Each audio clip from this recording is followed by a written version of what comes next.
जय श्री राधे कृष्ण. प्रिय मित्रांनो, चला आपण आपल्या हृदयात त्या परमचेतनेचे ध्यान करून या यात्रेचा आरंभ करूया. मित्रांनो, ही अद्भुत वाणी ऐकण्याच्या या प्रक्रियेत आपले विचार आणि भक्ती व्यक्त करताना खाली कमेंट बॉक्समध्ये जय श्री राधे कृष्ण अवश्य लिहा. तुमचा हा भाव आपल्या या सामूहिक यात्रेला अधिक ऊर्जावान आणि अद्भुत बनवेल. चला तर कोणताही विलंब न करता आत्मअन्वेषणाच्या या दिव्य ज्ञानाकडे पुढे जाऊया. श्रीकृष्ण म्हणतात, खरा यशस्वी तोच जो आतून आनंदी आहे. आजच्या काळात यशाची व्याख्या केवळ पद, प्रतिष्ठा आणि बँक बॅलन्स एवढीच मर्यादित राहिली आहे. पण विचार करा, जर एखाद्याकडे करोडो रुपये आहेत पण रात्रीची शांत झोप नाही, तर त्याला यशस्वी म्हणता येईल का? बाहेरून दिसणारे यश हे तात्पुरते आणि दिखाऊ असू शकते. खरं यश हे तुमच्या अंतर्मनाच्या शांततेत दडलेले आहे, ज्याला स्वतःच्या कर्माचे समाधान आहे आणि जो कोणत्याही परिस्थितीत आतून आनंदी राहू शकतो, तोच खरा विजेता आहे. पैसा सोयीसुविधा विकत घेऊ शकतो, पण सुख आणि शांती नाही. जो माणूस स्वतःच्या मनावर ताबा मिळवून आंतरिक आनंदाचा शोध घेतो, त्याचे यश चिरकाल टिकणारे आहे. यशाच्या मागे धावताना स्वतःचा आनंद गमवू नका. मृत्यूची भीती ठेवण्यात काही अर्थ नाही. मृत्यू हे या जगातील सर्वात मोठे आणि अटळ सत्य आहे. ज्याचा जन्म झाला आहे त्याचा मृत्यू निश्चित आहे, हा निसर्गाचा नियम आहे. तरीही अनेक लोक मृत्यूच्या भीतीने ग्रासलेले असतात आणि हीच भीती त्यांना वर्तमानाचा आनंद घेण्यापासून रोखते. श्रीकृष्ण म्हणतात की जसा आपण जुना पोशाख बदलून नवीन कपडे घालतो, तसाच आत्मा ही शरीर बदलतो. मृत्यू म्हणजे शेवट नाही, तर तो एका नवीन प्रवासाची आरंभ आहे. त्यामुळे जे होणारच आहे त्याची भीती बाळगून काय उपयोग? या भीतीमुळे माणूस निर्भयपणे जगू शकत नाही. जर आपण हे स्वीकारले की मृत्यू अटळ आहे, तर आपण उरलेले जीवन अधिक अर्थपूर्ण आणि आनंदाने जगू शकतो. उद्याच्या चिंतेत आजचा दिवस मारण्यापेक्षा वर्तमानात निर्भयपणे आपले कर्तव्य बजावणे हेच खरे जगणे आहे. वाद टाळा, पण सन्मानासाठी लढा द्या. शांतता राखणे आणि विनाकारण होणारे वाद टाळणे हे नक्कीच समजूतदारपणाचे लक्षण आहे. पण याचा अर्थ असा नाही की कोणी तुमचा अपमान करत असेल आणि तुम्ही मुकाट्याने तो सहन करत बसावे. जेव्हा प्रश्न स्वतःच्या स्वाभिमानाचा, हक्काचा किंवा चारित्र्याचा येतो, तेव्हा मौन बाळगणे हा स्वतःवर केलेला अन्यायच असतो. श्रीकृष्णाने युद्धापूर्वी शांततेचे सर्व मार्ग अवलंबले, पण जेव्हा दुर्योधनाने सुईच्या टोका एवढी जमीन देण्यासही नकार दिला आणि धर्माचा अपमान केला, तेव्हा युद्ध अटळ झाले. विनाकारण कोणाच्या वाटेला जाऊ नका, पण जर कोणी तुमच्या अस्तित्वावर आणि स्वाभिमानावर घाव घालत असेल, तर तिथे माघार घेणे भ्याडपणा ठरतं. सन्मानासाठी आणि सत्यासाठी लढणे हे तुमचे सर्वोच्च कर्तव्य आहे. जे घडते ते नेहमी चांगल्यासाठीच घडते. मानवी स्वभाव असा आहे की आपण वर्तमानातील एका घटनेवरून लगेच निष्कर्ष काढतो. मनासारखे झाले नाही किंवा एखादे अपयश आले की आपण लगेच निराश होतो आणि माझ्यासोबतच असे का असा प्रश्न स्वतःला विचारतो. पण निसर्गाचा आणि ईश्वराचा दृष्टिकोन आपल्या विचार करण्याच्या क्षमतेपेक्षा खूप मोठा असतो. जीवनात घडणारी प्रत्येक लहान मोठी घटना एका निश्चित कारणासाठी घडत असते. कधीकधी आपल्याला मिळणारा मोठा धक्का किंवा अपयश हे आपल्याला एखाद्या चुकीच्या मार्गावरून वाचवण्यासाठी किंवा भविष्यातील अधिक चांगल्या संधीकडे नेण्यासाठी असते.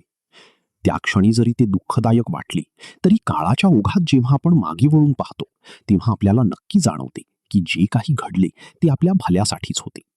म्हणूनच परिस्थितीवर रडत बसण्यापेक्षा ईश्वराच्या योजनेवर विश्वास ठेवा आणि सकारात्मकतेने पुढे चालत राहा.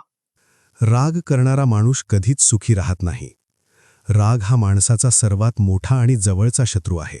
श्रीमद भगवद्गीतेत स्पष्ट सांगितले आहे की रागामुळे माणसाची विचार करण्याची आणि योग्य अयोग्य ओळखण्याची क्षमता नष्ट होते.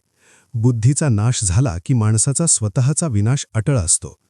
जो माणूस सतत रागराग करतो, छोट्या गोष्टींवरून चिडचिड करतो, तो कधीही खऱ्या अर्थाने सुखी राहू शकत नाही. राग हा जळत्या निखाऱ्यासारखा असतो, जो दुसऱ्यावर फेकण्याआधी तुमचे स्वतःचे हात जाळतो. रागाच्या भरात घेतलेले निर्णय नेहमीच चुकीचे ठरतात आणि नंतर फक्त पश्चात्ताप वाट्याला येतो. जीवनात खरे सुख आणि समाधान हवे असेल तर क्षमा करायला आणि शांत राहायला शिका. ज्याला स्वतःच्या क्रोधावर नियंत्रण मिळवता आले, त्याने जगातली सर्वात मोठी लढाई जिंकली असेच समजावे. कुणाचं मन दुखवू नये. आपले शब्द आणि कृती या बाणासारख्या असतात, ज्या एकदा हातातून सुटल्या की त्या कधीच मागे घेता येत नाहीत. म्हणूनच कधीही जाणून बुजून कुणाचेही मन दुखवू नये किंवा कुणाचा अपमान करू नये.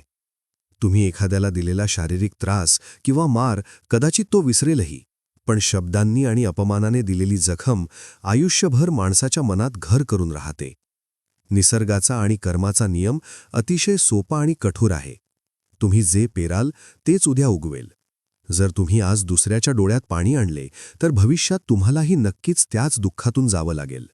कुणाचाही तळतळाट किंवा शाप घेऊन कोणीही जीवनात कधीच सुखी आणि यशस्वी होऊ शकत नाही. त्यामुळे प्रत्येकाशी प्रेमाने आणि आदराने वागा. जे तुमचं आहे ते तुम्हाला मिळणारच आहे. आपण अनेकदा भूतकाळात गमावलेल्या संधींवर किंवा न मिळालेल्या गोष्टींवर विचार करून रडत बसतो. पण निसर्गाचा आणि कर्माचा नियम असा आहे की जे तुमच्या नशिबात आणि प्रामाणिक कर्मात लिहिलेले आहे ते कोणत्याही परिस्थितीत तुम्हाला मिळणारच आहे.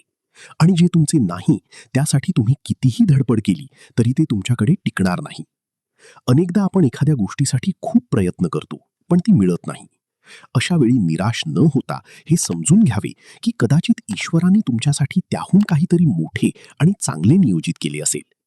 जे मिळाले नाही त्याचा शोक करण्यापेक्षा जे मिळाले आहे त्याबद्दल कृतज्ञ राहून पुढे चालत राहणे हे शहाणपणाचे लक्षण आहे. तुमच्या वाट्याला आलेले यश किंवा सुख जगातील कोणतीही ताकद हिरावून घेऊ शकत नाही. ज्याला जास्त महत्त्व देतात तोच तुम्हाला कमी लेखतो.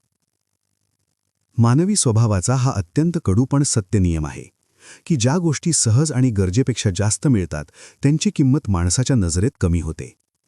नात्यांमध्ये आणि व्यवहारातही हेच घडतं. जेव्हा तुम्ही एखाद्या व्यक्तीला स्वतःपेक्षा जास्त महत्त्व देऊ लागता, त्याच्यासाठी स्वतःची कामं सोडून नेहमीच उपलब्ध राहता, तेव्हा ती व्यक्ती साहजिकच तुम्हाला गृहीत धरू लागते. तुमच्या वेळेची आणि भावनांची किंमत शून्य होते आणि तोच माणूस तुम्हाला कमी लेखू लागतो. कोणाचाही आदर करणे किंवा प्रेम करणे चुकीचे नाही, पण स्वतःचा स्वाभिमान गहाण ठेवून कोणालाही अतिमहत्त्व देऊ नका. प्रत्येकाला त्याच्या योग्यतेनुसारच मान द्या. स्वतःची किंमत ओळखायला शिका, तरच जग तुमचा सन्मान करेल.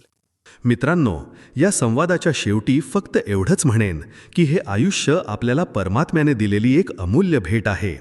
याला असेच व्यर्थ वाया जाऊ देऊ नका. आयुष्यात आपल्याला कधी अमाप आनंद मिळतो तर कधी खोल दुःखांचाही सामना करावा लागतो. पण जर तुम्ही आयुष्याच्या या कडूपणाला एक आव्हान म्हणून स्वीकारले तर तुम्ही निश्चितपणे आयुष्य जिंकाल. दुःख, वेदना आणि हास्य आनंद हे दोन्ही काही क्षणांसाठीच असतात. म्हणून ना आपल्याला सुख समृद्धीचा कधी गर्व करायला पाहिजे आणि न दुःख आल्यावर निराश व्हायला पाहिजे. नेहमी प्रत्येक परिस्थितीत हसून आयुष्य जगा, कारण तुम्हाला स्वतःलाही हे माहीत नाही की हे आयुष्य किती शिल्लक आहे. नेहमी सकारात्मक विचाराने आपल्या ठरवलेल्या ध्येयाकडे निरंतर पुढे चालत राहा आणि आपल्या आतमध्ये तसेच आपल्या सभोवतालच्या वातावरणात नेहमी आनंदी राहा, आनंदित राहा. मी भेटेन तुम्हाला पुढच्या व्हिडिओमध्ये एका नवीन विचारासह, एका नवीन प्रेरणेसह. जर हा संदेश तुम्हाला आवडला असेल, जर याने तुमच्या हृदयाला स्पर्श केला असेल, तर कृपया या व्हिडिओला लाईक करा, याला आपल्या मित्रांसोबत आणि प्रियजनांसोबत शेअर करा आणि आपले विचार आम्हाला कमेंट करून अवश्य सांगा. तुमचे प्रत्येक लाईक आणि कमेंट आमच्यासाठी प्रेरणेचा स्रोत आहे.